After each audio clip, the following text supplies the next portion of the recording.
Olivia, thanks for the time. Week 1 is here. I cannot believe it.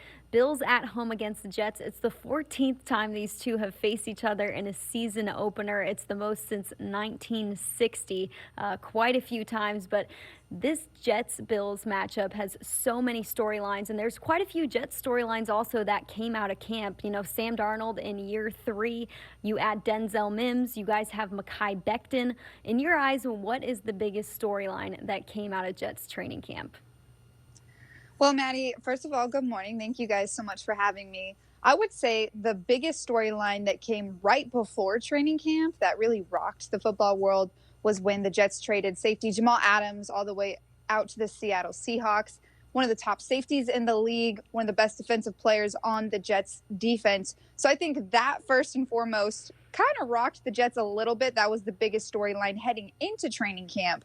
But when you think about training camp as a whole, a lot of stories came out with the Jets. They were very thin at wide receiver during training camp because there were a lot of injuries. However, they were getting a lot of those players back this last week. So that was a really big story. How are the Jets going to adjust when they had a lot of injuries at wide receivers? So some of those wide receivers are coming back this past week. We saw, you mentioned Denzel Mims. He made it back into team practices recently this week. But I think another big storyline, Maddie, was the rebuild of the offensive line.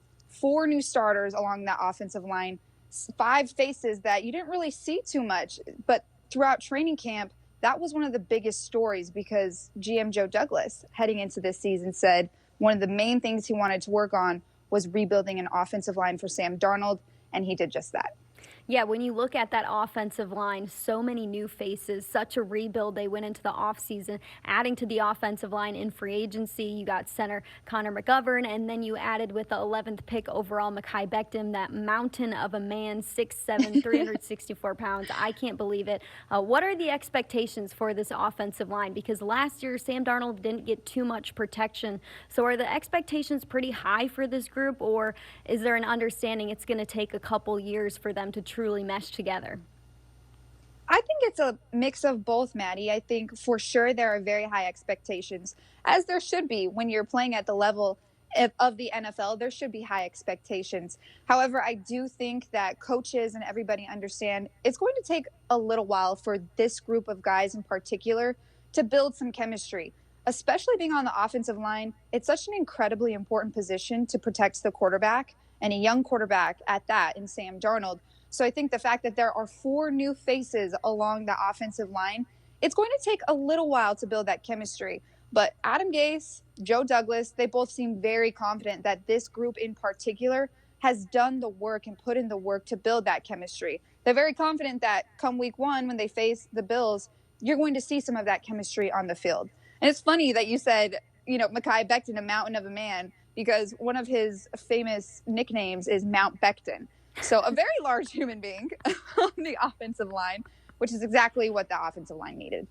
So the Jets drafted Denzel Mims, the wide receiver out of Baylor, in the second round of the 2020 draft. He's 6'3", 207, a bigger wide receiver. He was held out of most of training camp with that hamstring injury. You did say he made it back to practices this week. What are the expectations put on him? I know as a rookie wide receiver, and with the offseason that we've had, it's tough to jump into a playbook and truly learn an offense, especially from a wide receiver perspective with all the routes you have to learn, the entire playbook. So is he going to be thrown into this offense right away, or do you see a small workload for him to start?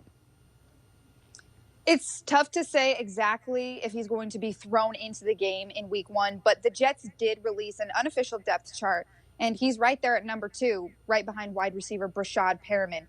Like you already said, he did get in some teamwork back in this past week.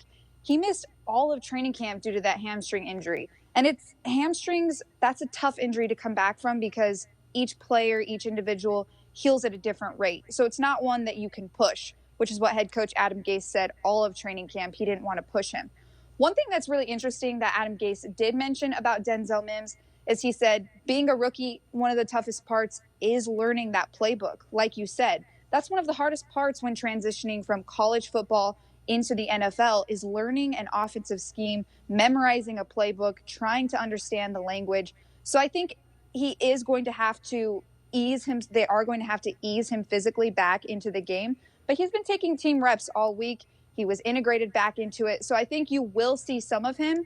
However, it's going to take time for a rookie to be able to comprehend an entire new playbook. But he is ready. He's healthy. So I think we will be seeing him on the field. Tre'Davious White said that the job to cover Denzel Mims is not going to be a one-man show. He said it's going to be covering him by committee because he is just that good from the tape he's seen on him in Baylor. Let's switch to the defensive side of the ball for the Jets. No Jamal Adams, no C.J. Mosley. The Bills have a shining new weapon in Stephon Diggs. We know Greg Williams' defense and just how tough he is with what he throws at opposing offenses, things they're not expecting to see. So what is the game plan to stop Stephon Diggs on Sunday? Maddy, you hit the nail right on the head. Defensive coordinator Greg Williams is always almost bragging about how many defensive packages he had. He said it in a press conference earlier this year. He said, I have over 40 defensive packages. And that's something very unique about Greg Williams, I think, especially when the Jets are facing a team with very talented wide receivers like Stephon Diggs. Greg Williams is going to throw a lot at the Bills offense. He's going to it always comes down to trying to confuse the defense, trying to throw rushing packages out there to make it easier on the cornerbacks who do have to cover Stephon Diggs. So I think that really Greg Williams is unpredictable. You're not going to be able to know what he's going to throw because he has such a wide variety of different defensive packages that he's trying to constantly use his defense to his players' best abilities. So whether or not they're going to have the cornerbacks man-to-man on Stephon Diggs, whether it's going to be a zone, you can be very confident that Greg Williams is going to throw a lot of different things out there on Sunday.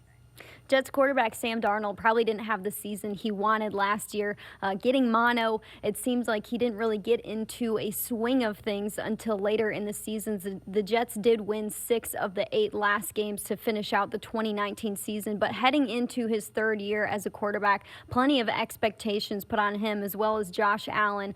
You can really truly find out who a quarterback is in their third season. So what are the expectations put on Sam Darnold going into this year? It's so interesting because quarterback Sam Darnold and quarterback Josh Allen, they're friends in the offseason. We see them working out together in the offseason. But just this week, Sam Darnold did say when it comes to the field, there's no friends on the field. So all of that goes out the window. But heading into his third year, something he did mention to the media that he wants to work on is his completion percentage. It went up from 2018 to 2019 from 57% to almost 62%. However, I think that even though he wants to work on his completion percentage, I think something even more important than that is getting down that interception rate. Last year, it's proven that Sam Darnold, in the second half of the 2 seasons that he's played, he's thrown less interceptions. And you can really just imagine that's him being more comfortable in an offense, being more comfortable with his weapons, his offensive line. So I think now that he's in his second season in this Adam Gase offense, I think that interception rate is going to go down a lot less. But like he already said, he wants to work on his completion percentage. But I also think that's going to be a big key this year, too, is to get those interceptions down in the first half of the season, because that's when they were a little bit higher. Yeah, Sam Darnold threw for 19 touchdowns, 13 interceptions last season. All right, we've covered all the big storylines in this matchup. What is an underrated storyline that could affect the game on Sunday?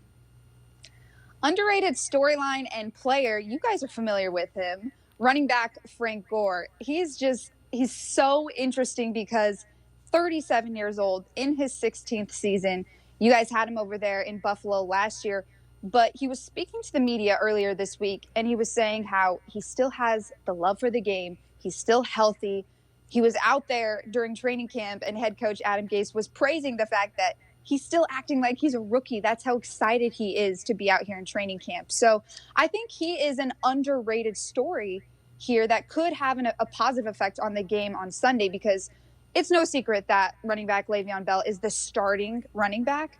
However, Frank Gore has a lot to offer still. They're 2 totally different running backs, have 2 totally different styles. Le'Veon Bell's a little bit more patient, whereas Frank Gore really hits the hole and head down, gets it going. So I think that he is going to be a very positive part of this offense this year, and I think you could see that this Sunday against the Bills. Yeah, it'll be interesting to see how they use those two running backs, Le'Veon Bell and Frank Gore. We definitely used Frank Gore, at least on the Bills last year, in more short yardage situations. One thing the Bills have going for them is being able to say they practiced against Frank Gore last season. Olivia, thank you so much for your time. We really appreciate it. Thank you, Maddie.